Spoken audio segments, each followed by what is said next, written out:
महीना में। अब भैया मई में बियाह भइल आ दिसंबर में गौना भइल।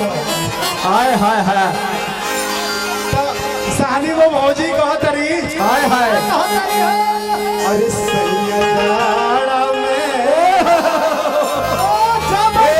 मोर राजा जी हो। अरे करेजा काट ले रहुआ, करेजा काट ले। सैया जाड़ा में गबना करई राजा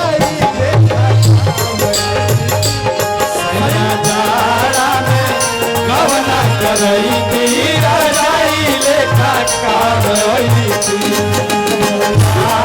में गवना करई तीरा जाई लेखा करई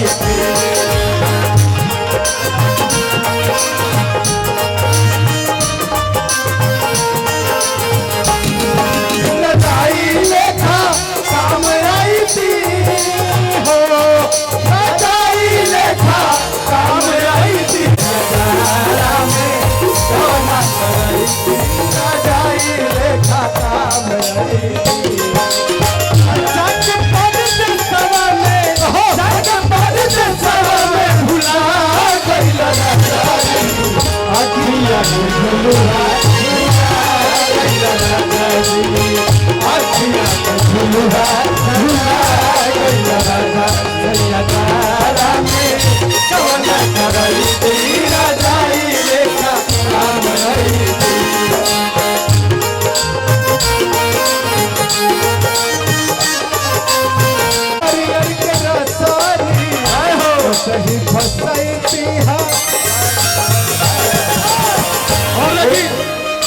और देखी हमें मुकेश जी कहला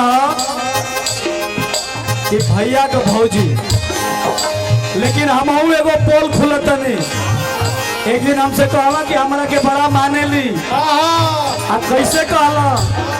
बड़ा माने ली, बड़ा माने ली हमारे भौजाई कहेली हमरा सोनार। बड़ा माने ली हमारे भौजाई कहेली हमरा सोनार। उनके बतिया हो, उनके बतिया हो, छेना के मिठाई हमरा सोझा। बड़ा माने ली हमारे भौजाई कहेली हमरा सोनार। बड़ा माने ली हमारे भौजाई कहेली हमरा सोनार। एक दिन कहली हो जिया के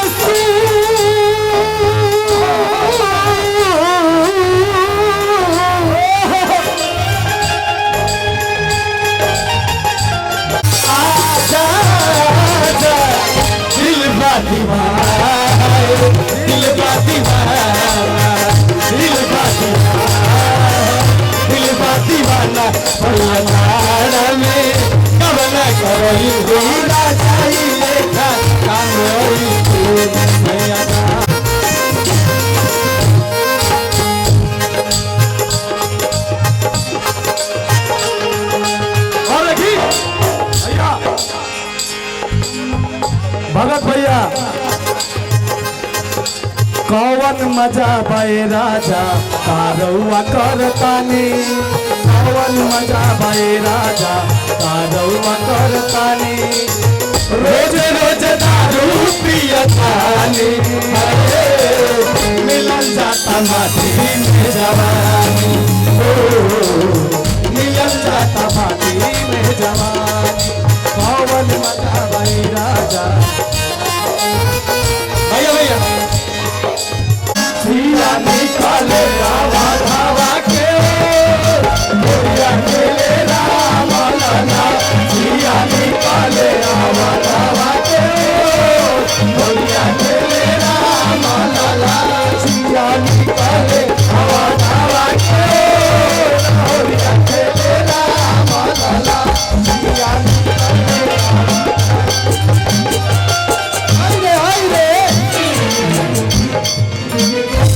बहुत बहुत धन्यवाद, बहुत बहुत धन्यवाद।